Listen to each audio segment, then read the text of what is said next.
तर बदलापुरातून एक बातमी समोर येते। बदलापूर स्टेशन परिसरात बस चालकाला कार चालकानं एसटी मध्ये घुसून मारहाण केली आहे। या मारहाणीचा व्हिडिओ देखील आता मोबाईल मध्ये चित्रित केलेला आहे।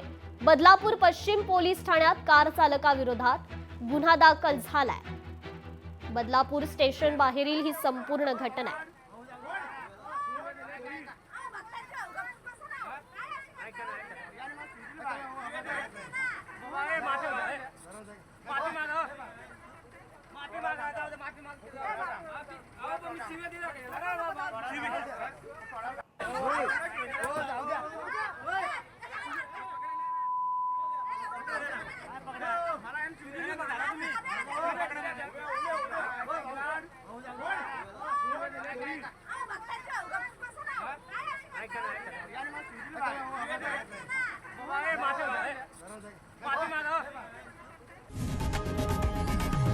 लोकशाही मराठी ऐका, पहा, जागरूक रहा।